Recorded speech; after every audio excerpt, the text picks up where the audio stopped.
안녕하세요. 전쟁으로 보는 역사, 강남대에서 하는 전쟁으로 보는 역사를 가르치고 있는 조충현입니다.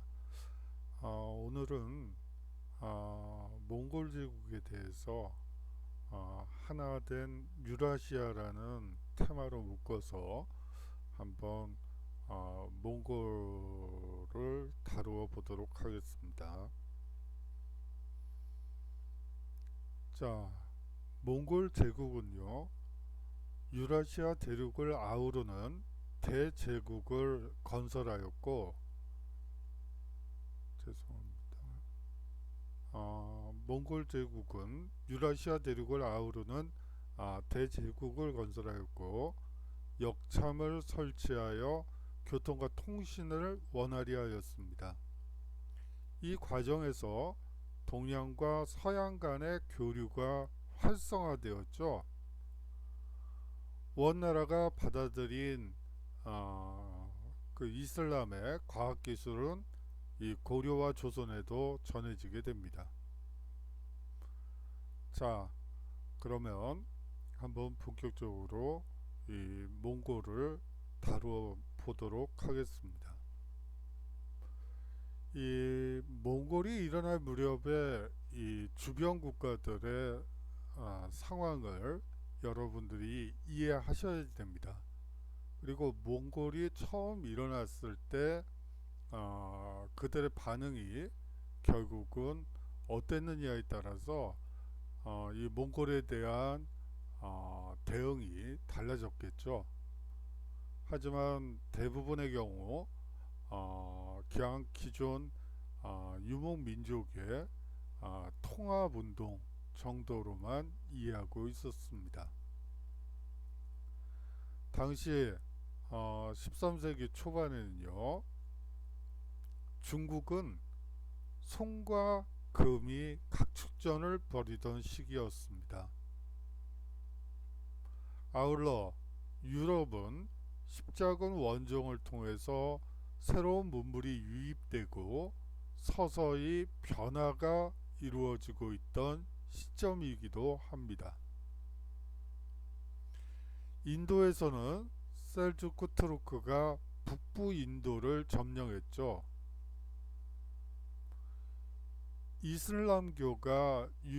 이슬람교는 기본적으로 만인 평등을 주장하고 있었습니다. 이것은 기존의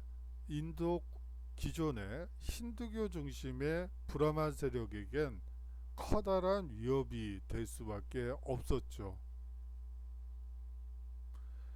당시에 이슬람 문화가 상당히 융성했다곤 하지만 정치적으로는 엄청난 분열 상태였습니다. 세 개의 그 나라로 셀주크 투르크도 이제 나뉘어지게 되죠. 이베리아 반도를 중심으로 한 국가와 그리고 이집트를 수도로 한 국가와 셀주크 투르크가 이제 경쟁을 벌이는 이 아프리카 쪽은 파티마 왕조라고 하고요. 이 바그다드를 중심으로 한 이쪽은 아바스 왕조라고 하고요. 스페인 이베리아 반도는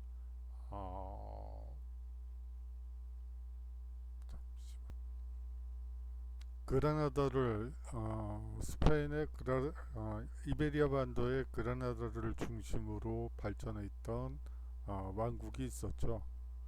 이 외에도 여러 호족과 지방 부족들이 아바스 왕조의 반기를 들고 있던 그러한 상황이고요. 십자군 원정도 사실은 1차 십자군이 승리하게 되는 기본적인 이유가 이 바로 이슬람이 정치적으로 분열되어 있었기 때문이었습니다. 자, 이 몽골 이전의 유목민들은 몽골, 고비 사막, 바이카로 남부 시베리아 그리고 알타이 산맥 북부를 아우르는 초원지대에 살고 있었습니다. 유목민족들 사이에 치열한 각축전이 벌어지게 되죠. 소와 양과 말을 방목을 하면서 어느 목초지가 가장 좋은지 그들은 잘 알고 있었습니다. 그렇기 때문에 그 초원지대를 장악하기 위한 각축전이 항상 벌어질 수밖에 없었죠. 주변의 정착 농경 국가들은 을에 있는 이 북방 유목민족들 사이의 세력 다툼이라 여긴 것이 당연합니다. 몽골이 서서히 통합되는 과정도 마찬가지 맥락에서 주변의 정착 농경 국가들은 보았던 것입니다. 유목 민족들이 노리는 것은 대부분 약탈물이었습니다. 물자만 제대로 조달해주면 얌전할 것이라 생각했죠. 용병으로 더구나 이 용병으로 활용하여 그 밖에 다른 야만인들을 견제할 수 있다는 물자만 주면 얌전해지고 또 얌전해진 그들을 자신들을 지키는 용병으로 활용할 수 있다. 이것이 농경 정착 민족들이 유목 민족들을 보는 시각이었습니다. 주변 정착 농경 국가들은 몽골을 바로 이러한 전통적인 유목 민족이라 판단했던 것이죠. 12세기 중반에 칭기즈칸은 지금의 몽골 어딘가에서 태어났습니다. 출생 장소에 대해서는 알려진 바가 없어요. 칭기즈칸의 몽골 통합 과정을 잘 알려주는 사서로는 원을 몰락시키고 그 다음 왕조로 들어서는 명조가 작성한 바로 원조 비사라는 역사서가 있고요. 이 세계 최초의 세계사라고 알려져 있는 페르시아의 라시드 알딘 함마단이 쓴 세계 최초의 세계사라고 알려진 집사의 이 몽골 통합 과정이 제대로 잘 기록이 되어 있습니다. 칭기즈칸의 아버지는 예수게이라는 였습니다. 몽골 초원에서 큰 세력을 형성했죠. 이 예수게이는 하마그 몽골 연맹을 세운 보르지긴 씨족이었던 카불칸의 반개 손자입니다. 이 카불칸은 초원 부족들을 하나의 동맹으로 결집시켜서 울루스, 다시 말하면 나라를 세우게 되죠. 그 세력이 커지는 것을 경계하던 금나라는 새로운 울루스를 공격하지만 정복에는 실패합니다. 금은 인근의 타타르족과 군신관계를 맺고 몽골 울루스를 견제하죠. 이 금나라는 금은 여진족이죠. 만주 지역을 기반으로 한 유목 민족이고요. 물론 어로 생활도 하긴 하지만 물고기 잡이도 하긴 하지만 대부분의 부족들이 사실상 유목 민족이라고 보시면 돼요. 그럼에도 불구하고 중국의 화북 지역을 점령함으로써 이들은 물론 맹한 모국제라든지 여러 한화 되는 현상을 막기 위해서 많은 노력을 기울였지만 그럼에도 불구하고 이들은 농경 정착 생활로 변화된 것이죠. 유목민족에서 이제 농경 국가를 지배하는 나라로 변화되면서 이 타타르족을 이용한 몽골 견제를 시작했던 것입니다.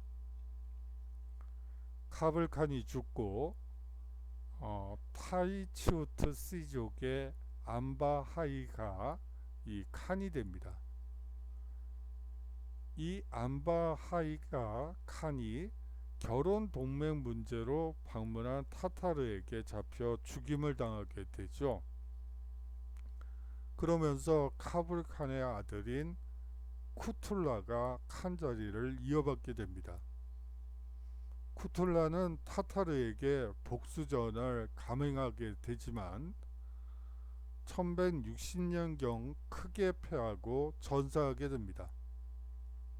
이후 하마그 몽골 연맹은 상당히 약화된 상태에서 예수게이가 칸의 자리에 오르게 되죠.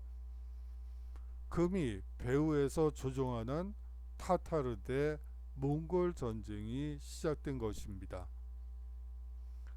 북방 유목 민족들을 이간질하여 통합을 방해하는 전형적인 정책 국가의 모습을 금은 보여주고 있었죠.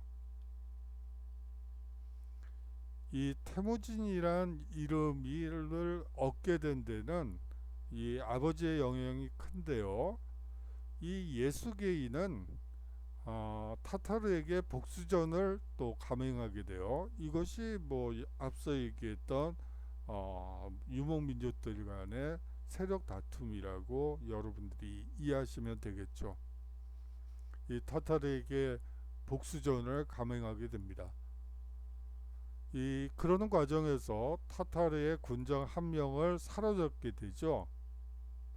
그 군장의 이름을 따서 아들에게 태무진이라는 이름을 붙이게 됩니다.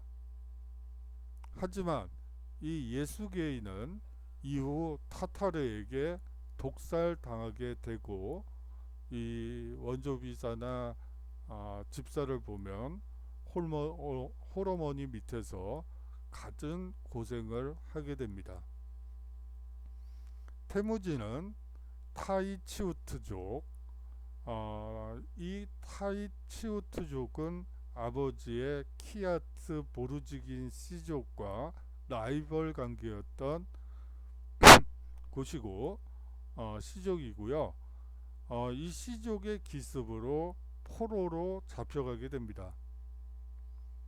태무진은 소르킨 시라라는 사람의 도움을 받아 탈출하게 되고 이 소르킨 시라의 아들인 칠라우는 후일 칭기즈칸의 가장 믿을만한 신복이 됩니다. 가족의 품으로 돌아간 태무진은 역시 후일 명장이 되는 젤메와 보르추를 친구로 삼게 되죠. 태무진은 16세에 옹기라트의 보르테와 결혼하게 됩니다. 메르키트의 습격으로 보르테가 납치당하게 되죠. 16세면 상당히 어린 나이에 결혼을 하게 되는데요. 이거는 좀 약간 좀 벗어난 얘기긴 하지만 과거의 결혼 연령이 평균 몇 살이었을까요?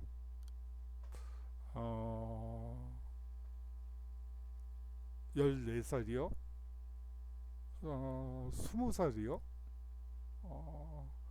24살이라고 하시는 분도 들리고요. 제가 완전히 들리나요?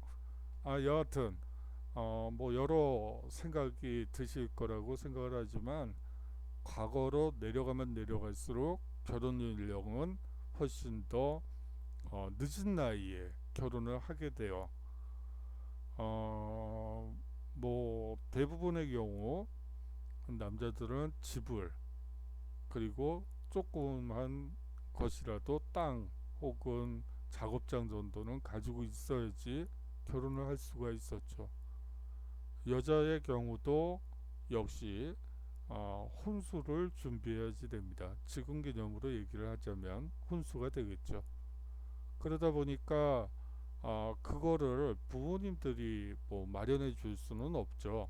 대부분의 평민들의 경우는 스스로 벌어서 일을 하고 이제 장만을 하게 되는데요. 그렇기 때문에 사실은 독신율도 상당히 높았고, 과거에는 결혼을 하지 못하는 경우도 상당히 높았고, 그랬다는 요 근래 연구가 있어요. 그런데 이 태무지는 여하튼 부족장이었기 때문에 어린 나이에 결혼을 할 수 있었던 거죠.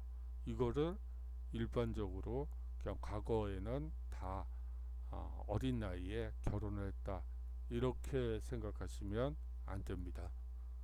좀 옆으로 샜네요. 다시 본론으로 돌아가도록 하겠습니다. 이 메르키트의 습격으로 보르테가 납치를 당하게 되죠. 아버지 예수게이와 의형제를 맺은 게레이트의 토그릴칸과 이 그의 어린 시절 의형제인 자다란의 자무카의 도움을 받아 메르키트를 격파하고 보르테를 구출하게 됩니다. 그런데 이 메르키트에 납치당한 시기 동안 보르테가 임신을 하게 돼요. 그리고 구출된 후에 아들인 조치를 출산했는데, 이 조치는 몽골어로 손님이라는 뜻이라고 합니다. 이후 이 칭기즈칸의 아들들 간의 이 황이 계승 논쟁이 벌어질 때 갈등의 불씨가 되게 되죠.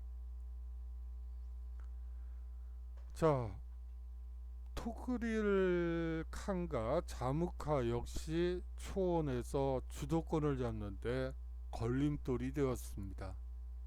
아까 부인을 빼앗겼는데 그 부인을 되찾는 과정에서 토그리가 자무카가 많은 도움을 줬다는 것은 앞서 봤습니다.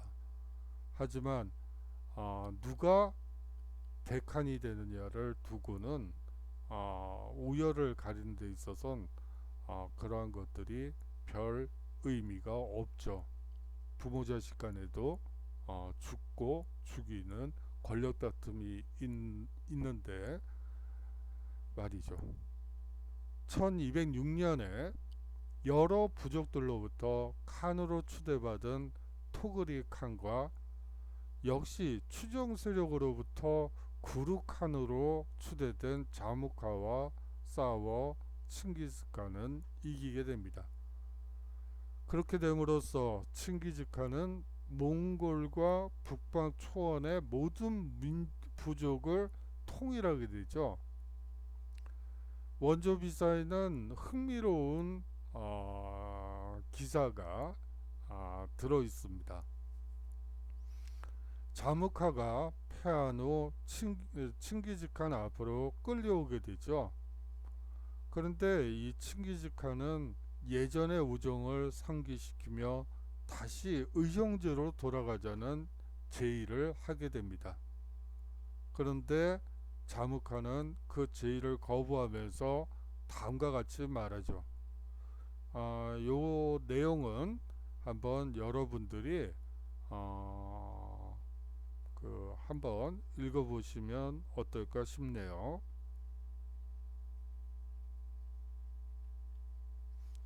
자, 이 몽골군은 아주 많은 강점을 가지고 있습니다. 그 중에 하나는 기마 집단 특유의 기동성이죠. 그렇지만 다른 기마 민족과 다른 특징도 있어요. 이 기동성이 나타나는 원인은 여러 한 기병이 여러 말을 동시에 데리고 전쟁터로 가는 것이죠. 이 그렇게 전쟁터로 향하고 말은 쉽게 지치는 특징이 있어요. 전력 질주를 하면 속도가 엄청나게 빠르지만 지구력이 상당히 떨어지는 동물이죠. 거기다가 사람이 올라타고 있고 중장기를 가지고 있는 사람이 군인이 올라타고 있기 때문에 이 말들이 빨리 지쳐요. 그렇기 때문에 10km 이상을 1km 이상 전력 질주는 사실상 어렵다고 얘기들이 되고 있죠.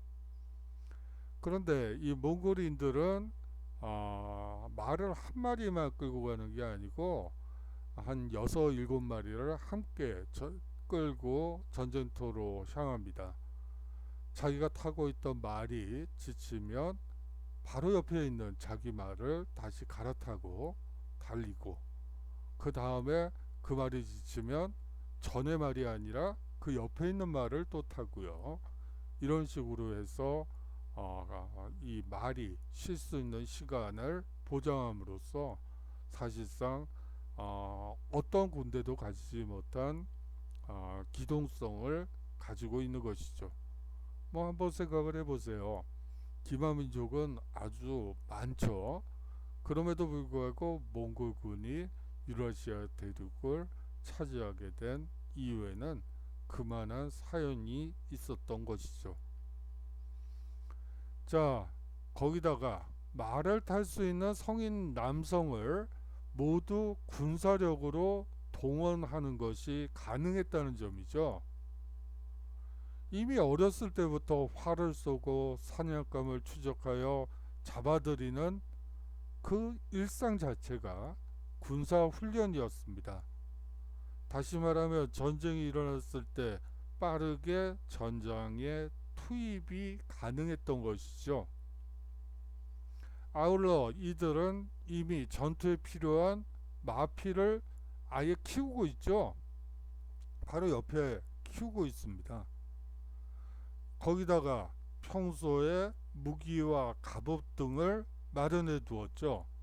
왜냐하면 부족들 간의 세력 다툼은 언제든지 어느 방향에서든 일어날 수 있는 것이기 때문에 항상 무기와 갑옷은 소지한 상태였습니다. 그렇기 때문에 군사동원에 필요한 비용이 최소화될 수밖에 없었죠. 이것이 바로 몽골군의 강점이었습니다. 이 아울러 가장 큰 이유 중에 하나는 기존의 유목민족과 다르다는 점이었죠. 자신의 울루스, 나라에 있는 모든 부족은 푸른 이리의 후손이라고 말했습니다. 천신인 탱그리로부터 하늘 아래 존재하는 모든 땅을 자기 것으로 할 수 있는 권리를 부여받았다고 이 칭기즈칸은 얘기했던 거죠. 몽골 부족이 천하를 정복하고 지배하는 것이 당연하다는 일종의 선민의식이 표출된 것이라고 볼 수가 있습니다.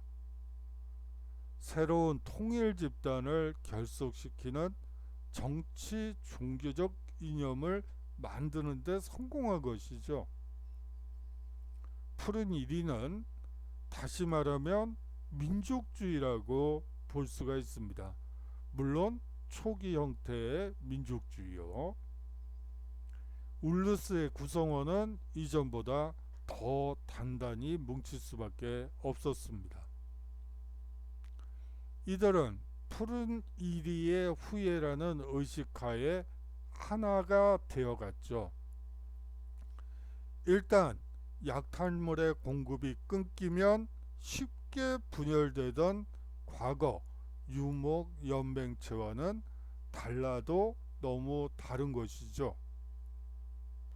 일종의 정치적인 민족이 형성된 것이고, 그렇기 때문에 현재의 몽골에서는 칭기즈칸을 몽골 건국의 아버지라고 부르는 이유는 사실상 영역이 넓었다는 것보다도 바로 이 몽골이라는 민족을 하나로 묶고, 뒤에 살펴보겠지만 문자를 만들고, 물론 위구르 문자를 변형한 뭐 한글과 같이 창제된 것이 아니고 변형한 것이긴 하지만, 여하튼 자신의 생각을 글로 표현할 수 있는 문자를 남겼다는 거, 그리고 법을 그 문자를 통해서 정리해서 유목민들한테 별로 보이지 않는 특징 중에 또 하나인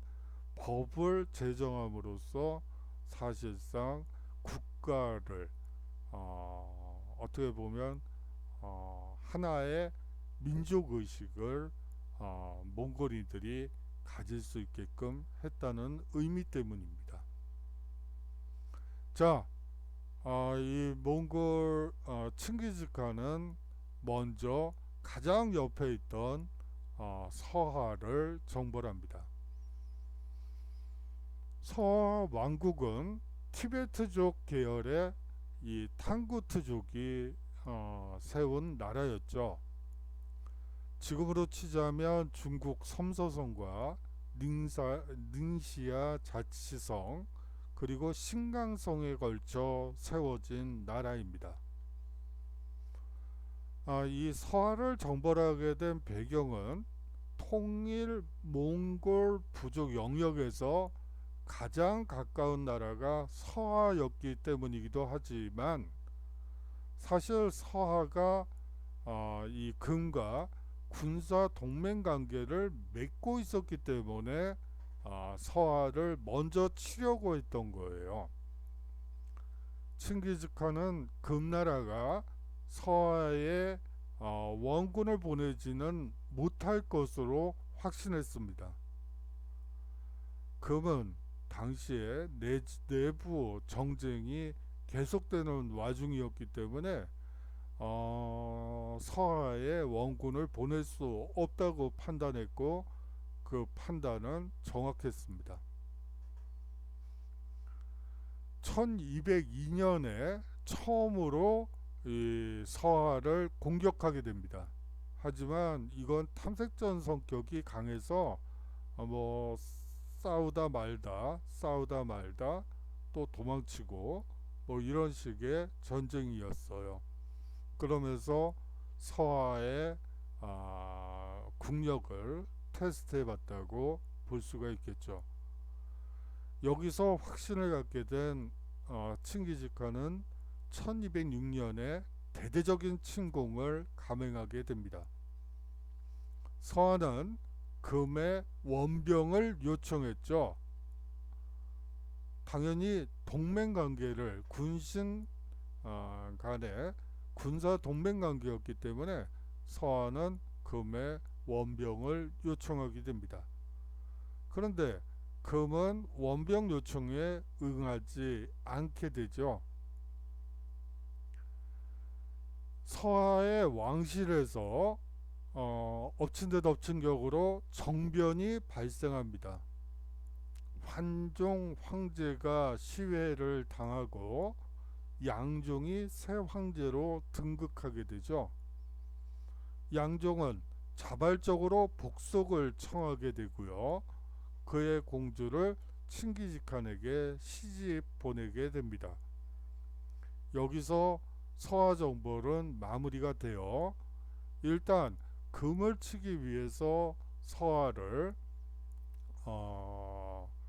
자신의 세력권으로 묶어 놓기 위해서 서하 정벌을 한 것이지, 서하를 내 땅으로 만들겠다라는 의지는 별로 없었던 것으로 보입니다.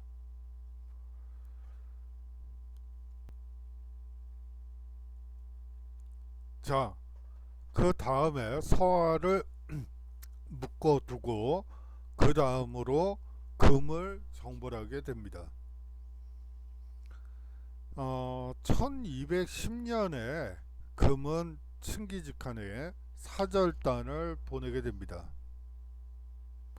과거에 칸들이 그러했듯이 금이 직접 와서 복속할 것을 요구했죠. 1211년에 전 부족을 포함하는 쿠릴타이를 칭기즈칸은 소집하게 됩니다.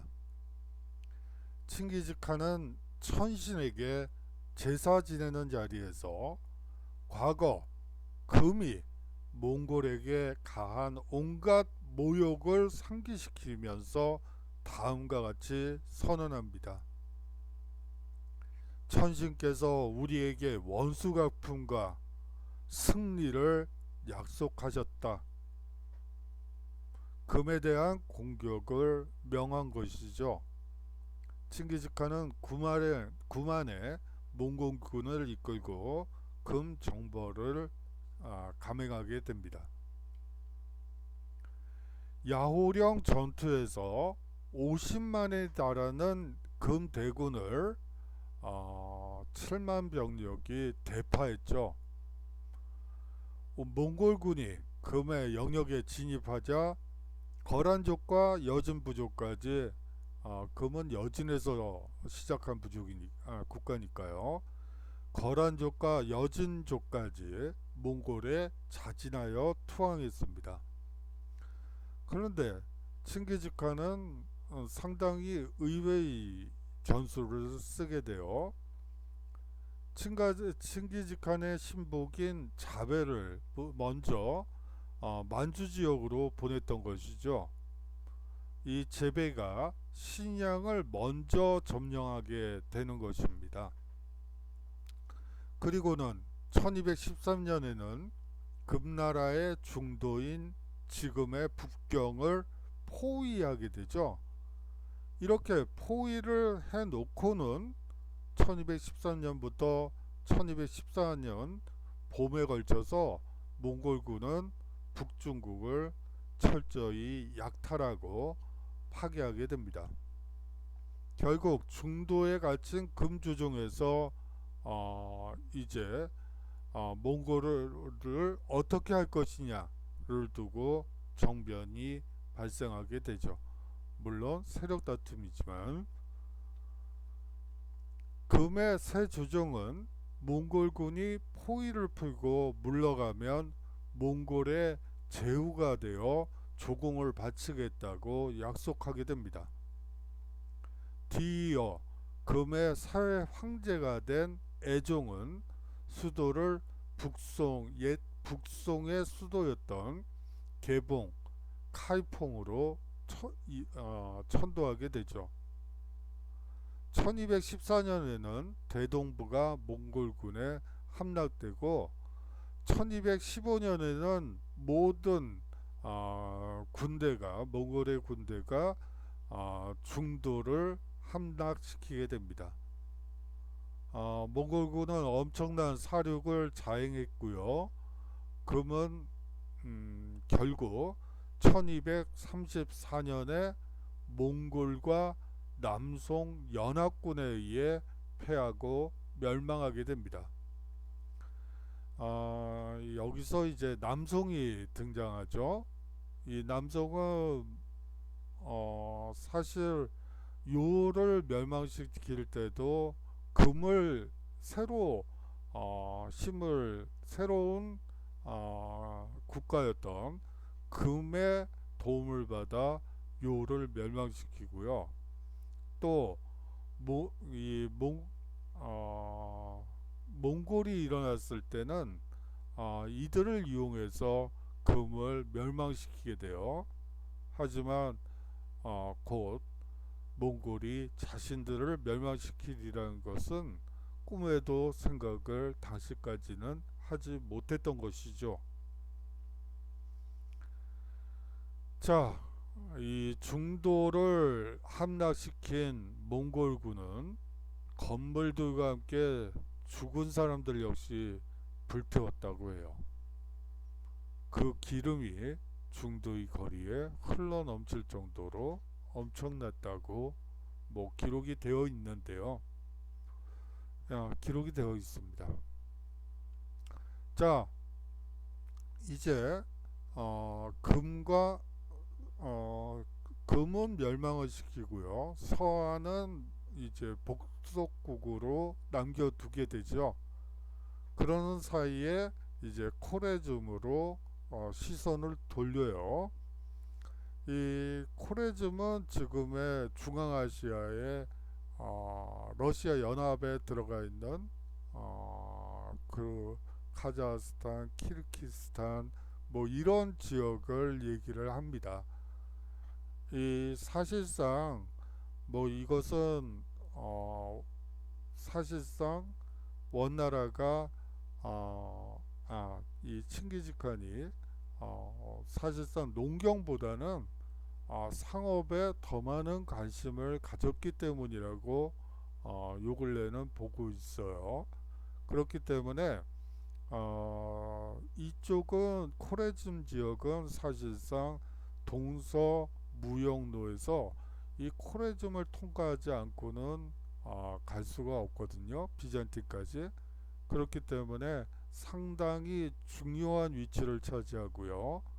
당시에 국가 규모도 아바스 왕조와 갈등 관계가 이루어질 정도로 상당히 큰 나라였다는 점이 중요합니다. 자, 사실상 실크로드의 중간 길목에 위치해 있기 때문에 코레즘 왕국에 500명의 상단을 파견하게 되죠. 이 몽골 대규모 상단에 대한 코레즘의 반응은 두 가지 의심을 하게 됩니다. 먼저 코레즘의 샤, 이 샤라는 말은 페르시아어로 임금이라는 뜻인데요. 알라 아딘 무함마드입니다. 이슬람교도였고요.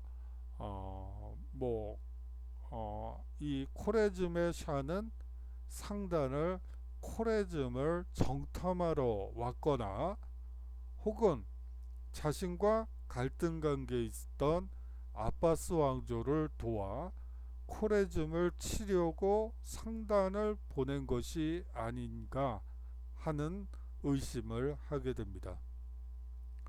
바그다드의 칼리프는 무함마드의 코레즘 왕국 역시 아바스 왕조의 권위를 인정할 것을 요구합니다.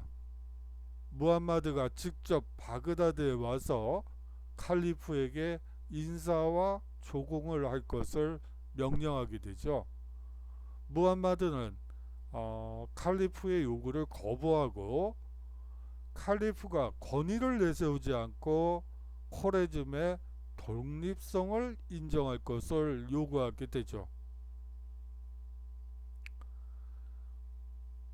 몽골의 상단은 코레즘 왕국의 변경인 오트라르에 도착하게 됩니다. 성주와 코레즘의 관리는 몽골 상단을 포로로 잡게 되죠. 몽골에 앞서 얘기한 것처럼 두 가지 의심이 들었기 때문에 이 몽골 상단을 포로로 잡아놓은 것이죠. 이렇게 몽골의 상단이 억류당하자 칭기즈칸은 이에 대한 경의 해명을 코레즘 쪽에 요구하게 됩니다. 그러면서 3명의 사절을 보내게 되죠. 무함마드는 3명 중 1명을 참수하고 나머지 둘은 그 수염을 깎아버린 채 참수된 사절의 머리를 돌려보냅니다. 억류 중이었던 몽골 상단 500명은 모두 처형시키죠.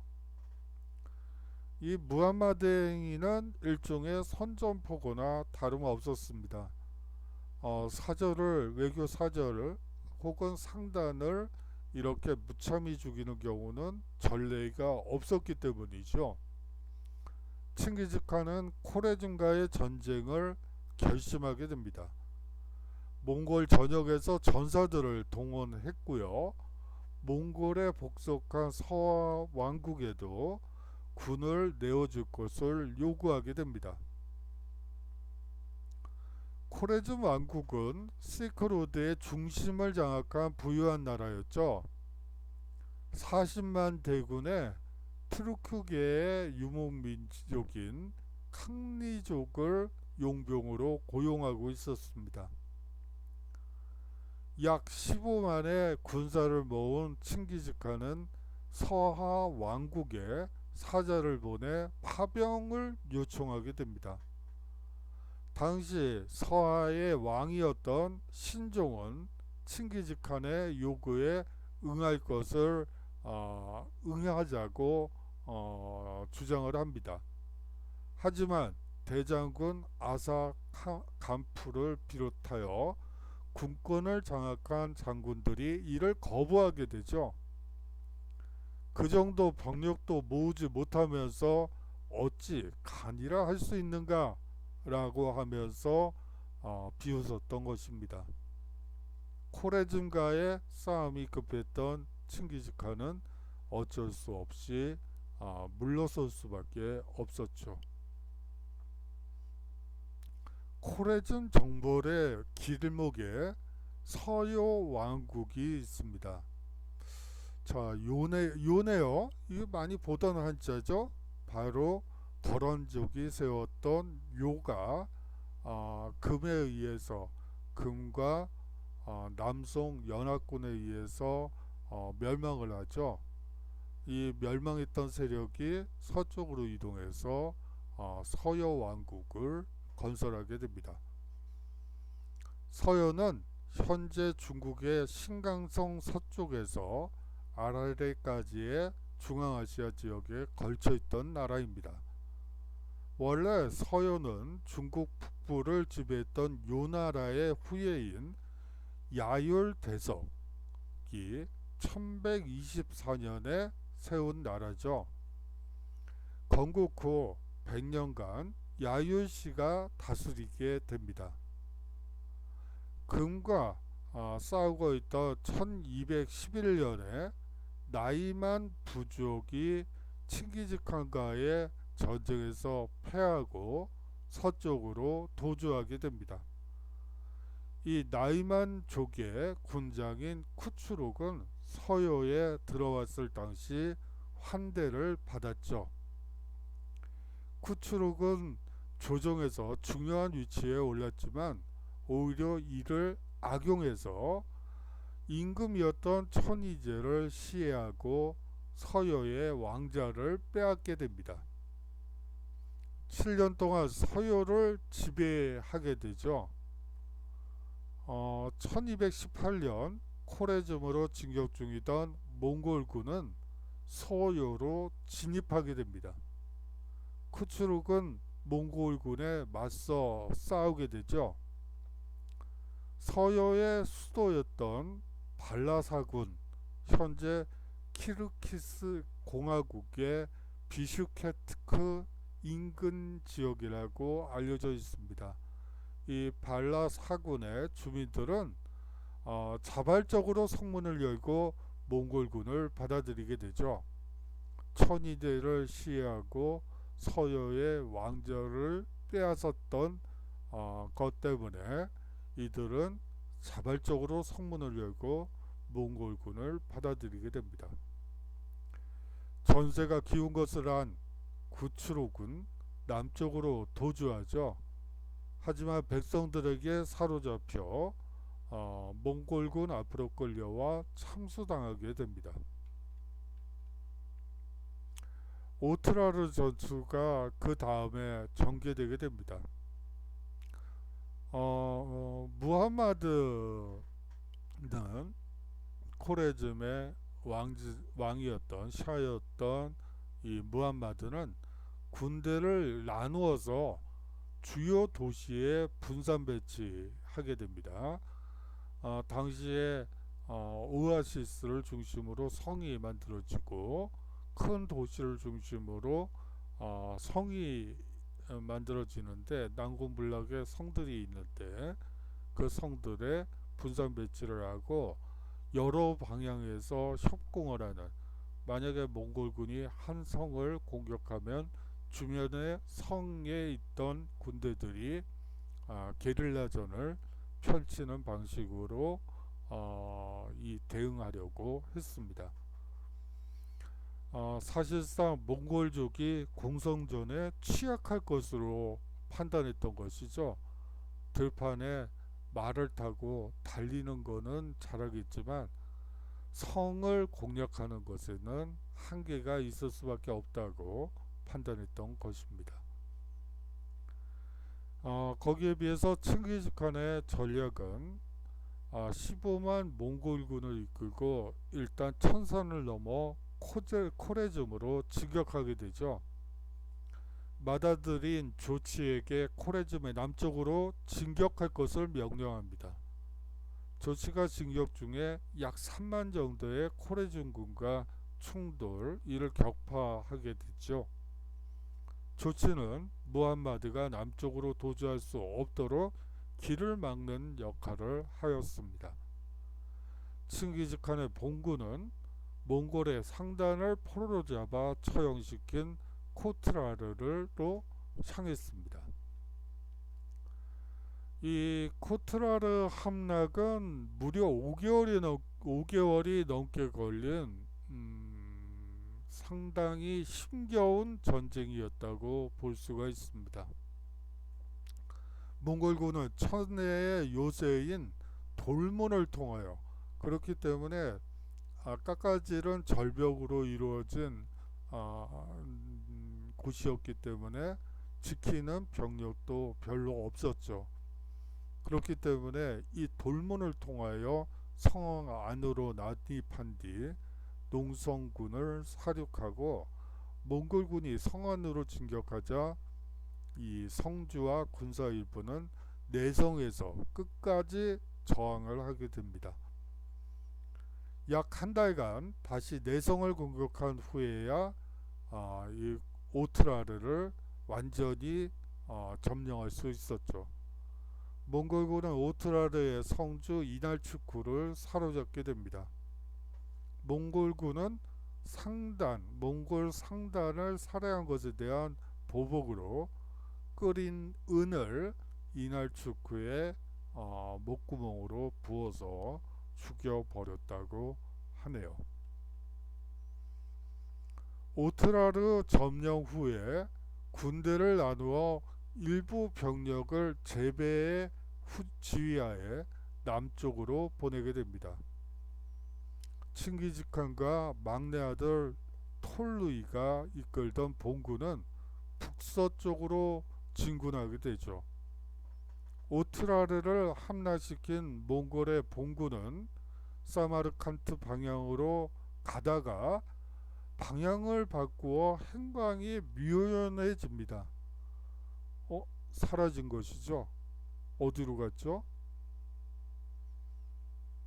이를 들은 샤는 몽골군이 사막에서 길을 잃고 사라졌다고 본 것이죠. 그렇지만 칭기즈칸은 이미 키질쿰 사막의 길을 잘 아는 길잡이를 앞세워 몇 안 되는 오아시스가 있는 길을 따라 키질쿰을 횡단하고 있었습니다. 코레즘의 가장 중요한 도시는 사마르칸트와 부하라였어요. 몽골군의 진격로로 볼 때 먼저 공격당할 가능성이 높은 곳은 몽골과 가장 가까운 사마르칸트였죠. 그런데 어느 날 갑자기 오만의 몽골군이 부하라성 앞에 나타나게 됩니다. 부하라는 티르크의 용병들이 지키고 있었죠. 장기간의 농선전보다 결전을 택하게 됩니다. 역시 유목민족들답게 농선전보다는 그냥 그 결전을 택하게 되는 것이죠. 이만의 투르크계 병사들이 성을 나와 몽골군을 공격하게 됩니다. 하지만 유인작전에 걸려 괴멸당하게 되죠. 패전을 목격한 성민들은 자진해서 성문을 열게 됩니다. 트르크계 병사들은 내성에서 계속 싸우고 몽골군들은 이들을 격파하고 모두 죽이게 되죠. 몽골군은 코레즘의 수도인 사마르칸트로 집결하게 됩니다. 사마르칸트는 약 10만의 대군이 지키고 있었죠. 몽골군은 유인작전을 써서 농성 중인 수비병을 성 밖으로 유인해냅니다. 성 밖으로 나온 5만의 코레즘군은 몽골군의 함정에 말려 전멸당하게 되죠. 사마르칸트의 주민 역시 전의를 잊고 성문을 열어주죠. 모두 살려주겠다는 칭기즈칸의 약속을 믿었기 때문입니다. 하지만 무함마드의 건의대는 내성에서 계속 항전하게 되죠. 몽골군은 이미 복속한 도시에서 또다시 힘겨운 전투를 벌이게 됩니다. 칭기즈칸은 이전의 약속을 무효화시키죠. 내성을 완전히 장악한 이후 사마르칸트 주민들 모두 밖으로 내몰아 죽여서 그 머리를 피라미드처럼 쌓았다고 해요. 이때 죽은 주민의 수가 무려 7만 5천이었다고 하네요. 뭐 야사 같은 데 보면 100만이 죽었다는 표현도 있어요. 그런데 그거는 어디까지나 뭐 당시 인구가 10만이 될까 말까인데 100만이 죽을 수는 없잖아요. 한 7만 5천이 죽었다고 하는 것이 더 정확한 것 같아서 7만 5천을 가지고 왔습니다. 자, 이제 사마르칸트 부하라를 점령한 칭기즈칸은 우르겐치를 공략하게 됩니다. 근데 이 우르겐치라는 지역은 사실은 특이한 지형이에요. 주변엔 사막이고요. 이쪽이 오아시스가 있어서 오아시스에 세워진 성곽 도시라고 보시면 되겠죠. 문제는 땅이 물러서 몽골군의 장기인 기마전도 공성 장비를 들여올 수 있는 여건도 안 됐다는 것이죠. 칭기즈칸에게 우르겐치를 차지할 수 있도록 허락을 받은 마다들 조치가 이 성민들과 항복 협상을 개시하게 됩니다. 그런데 그 동생인 차남인 바로밑 동생인 차남인 차가타이가 이에 반발하죠. 칭기즈칸은 이러한 내분을 보면서 조치와 차가타이를 전쟁에서 빼고 오고데이에게 지휘권을 주게 됩니다. 이 조치와 차가타이 간의 감정의 골은 이 사건으로 더욱 깊어지게 되죠. 우르겐치가 함락되자 장인들과 공인들은 몽골 본토로 보내지게 되고요. 여인들과 아이들을 노예로 잡은 후 나머지는 모두 참살하게 됩니다. 이렇게 해서 이제 북부 지역을 완전히 장악한 코레즘의 북부 지역을 완전히 장악한 몽골군은 코레즘의 남부 지역을 향하게 됩니다. 호라산으로 진입하고요. 그렇게 되면서 테르메즈, 발흐, 메르브, 그리고 니샤푸르, 헤라트, 바미안 등을 함락하게 되죠. 지휘관 톨루이는 메르브의 수비군이 강력히 버티자 살려준다며 속인 후 성문을 열자 모두 죽이기도 합니다. 니샤푸르 전투에서 칭기즈칸의 사위 중 한 명인 토크차르가 전사하자 하게 되죠. 그러자 니프샤르가 함락되자 톨루이는 성 안에 살아 돌아다니는 것은 심지어 짐승조차 남기지 않을 정도로 철저히 살육을 하게 됩니다. 이후 지금의 아프가니스탄 남쪽 바미안을 공격하게 되는데요. 여기서 징기즈칸의 손자인 눈에 넣어도 아프지 않을 손자인 모두간이 농성군의 화살에 맞아 전사하게 됩니다. 칭기즈칸은 어떤 대가를 치르더라도 바미안을 함락시키라고 명령하고 마침내 엄청난 희생을 치르고 결국 바미안을 함락시키게 됩니다. 칭기즈칸은 바미안에 있는 것은 모두 죽일 것을 명령하죠. 남녀노소 가릴 것 없이 모두 몽골군의 칼에 피를 뿌리며 쓰러졌습니다. 니샤푸르와 마찬가지로 바미안에도 살아 돌아다니는 생명체가 하나도 없었을 지경이라고 해요. 물론 바퀴벌레나 벌레들은 있었겠죠. 죄송합니다.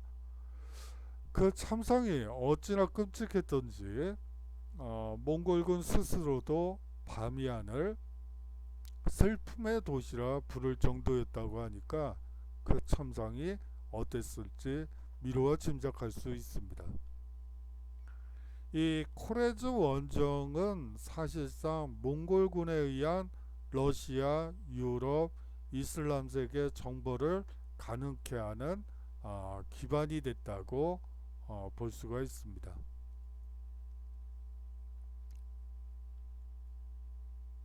자, 이제 코레즘을 완전히 정벌이 끝난 다음에 이제 중앙아시아에서 다시 바이카르 방향으로 이동을 해서 사실상 남부 러시아 쪽으로 페르시아와 남부 러시아 쪽으로 향하게 됩니다. 몽골군은 둘로 나뉘게 되죠. 이 본군은 아프간과 인도 북부를 휩쓴 후 칭기즈칸의 인소라에 몽골 본토로 회군하게 됩니다. 수보타이가 이끄는 정탐군은 페르시아와 코카소스 방면으로 진격하게 되죠. 카스피의 남부를 돌아 러시아로 향하게 됩니다. 수보타이는 현 아제르바이잔의 바쿠시 근처의 쿠라강에서 그루지아 왕 게오르규 4세의 군대와 격돌하게 됩니다. 사실 이 수보타이의 병력은 2만에 지나지 않았어요. 사실상 점령을 하러 갔다기에는 병력 숫자가 너무 적죠. 사실상 점탐의 성격이 훨씬 더 강하지 않았을까 짐작을 합니다. 무려 7만에 달하는 그루지아 군과의 정면 대결을 피하고 기병을 내보내어 유인작전을 펼치게 되죠. 그루지아군의 기사들은 열심히 뒤쫓았습니다. 그렇지만 아무리 달려도 몽골의 기병들을 따라잡을 수 없었죠. 추격을 하는 동안 그루지아군은 어느새 광활한 평야 지역으로 나와 있었습니다.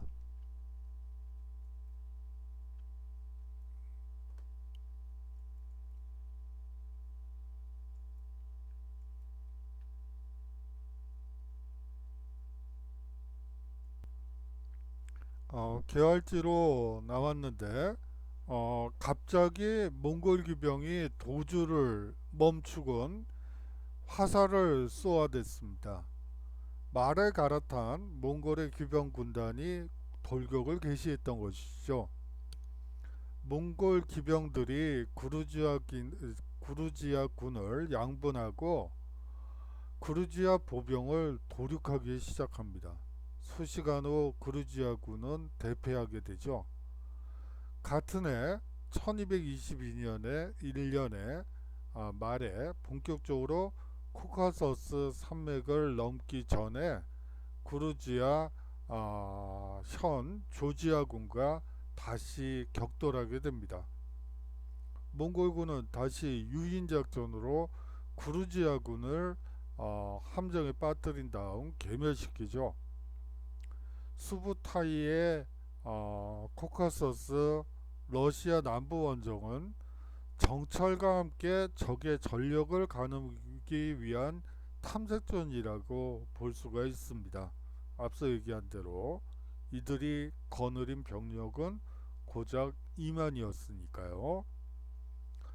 몽골군은 1223년에 우크라이나 동부의 칼카강에서 루스의 18개 공국 연합군과 대결하게 됩니다. 카자흐스탄 남부에 있는 조치에게 구원군 요청을 했죠. 하지만 조치가 병을 이유로 원군을 보내지 않았습니다. 수부타이는 일단 철수하게 되죠. 루스의 군부 영역은 몽골보다 많았지만 총지휘자가 없어 공국별로 지휘관이 나누어 군을 지휘하고 있었습니다. 몽골군은 동쪽 칼카강 동쪽으로 후퇴한 뒤에 1000명의 후위를 두어 루스군의 움직임을 감시했죠. 본군이 후퇴하는 것을 방어하기 위해서 사실은 보냈던 걸로 보여요. 이 후위 부대는 이곳저곳에서 들이닥치는 루스의 군사들을 맞아 싸우다 전멸하게 됩니다. 칼카강에서 격돌하게 되죠. 루스 연합군 중 이 폴로푸치의 군사들이 싸워보지도 않고 도주하게 돼요. 그런데 그들이 오히려 루스 연합군과 충돌을 하게 되고 사실 이 연합군 사이에 내전이 벌어지면서 대혼란이 발생한 것이죠. 몽골군은 이를 놓치지 않고 공격을 퍼부었습니다. 화살 공격에 이어 포위전을 구사하면서 루스의 군사를 괴멸시켰던 것이죠. 비록 점령에 충분한 군사들이 없어 전투에 이겼음에도 철수를 하게 됩니다. 칼카 전투의 결과 루스의 군사력이 약하다는 것을 알게 됐죠. 통합되지 못한 루스 연합군. 정말 한 번에 보낼 수 있는, 다시 말하면 매우 취약하다는 것을 알게 되었습니다. 몽골군은 후일 조치의 아들이었던 바투의 지휘하에 루스 전역을 점령하게 되지요. 이 칭기즈칸은 마지막 전투가 서하 전투였어요. 서하 정벌로 시작해서 서하 전투로 인정하게 되죠. 칭기즈칸은 서하 왕국에 코레즘 정벌을 위한 원병을 요청한 바 있었습니다. 그런데 이 원병 요구는 거절당하고 칸이 어떻게 그 정도 병력밖에 모을 수 없지? 라고 하는 비아냥을 당하게 되죠. 그날의 모욕에 대한 징벌을 가하고자 합니다. 이때 서하의 헌종은 칭기즈칸의 고개를 숙이고 용서를 구하자고 주장했죠. 하지만 서하의 군부는 이를 거부하게 됩니다. 전황은 서하군에게 불리했죠. 설상가상으로 헌종 황제마저 사망하게 되고, 서하의 말제인, 마지막 황제라는 뜻의 말제인 이현은 수도인 흥령밖에 남지 않은 상태에서 공격을 주의하고 있던 톨루이에게 복속의 의사를 밝히게 됩니다. 톨루이는 이를 수락하죠. 그러나 흥경성의 성문이 열리는 순간 몽골군이 난입하여 흥경 내의 모든 것을 닥치는 대로 파괴시켰습니다. 말제는 톨루이 앞으로 끌려나와 처형당하게 되죠. 서하 정벌이 막바지였던 1227년, 칭기즈칸은 이미 전장에서 사망한 상태였습니다. 칭기즈칸은 자신의 생이 짧아 세상을 전부 정복하지 못한 것을 한탄했죠. 자손들에게 남은 세상을 정복할 것을 주문한 후 임종을 맞게 됩니다.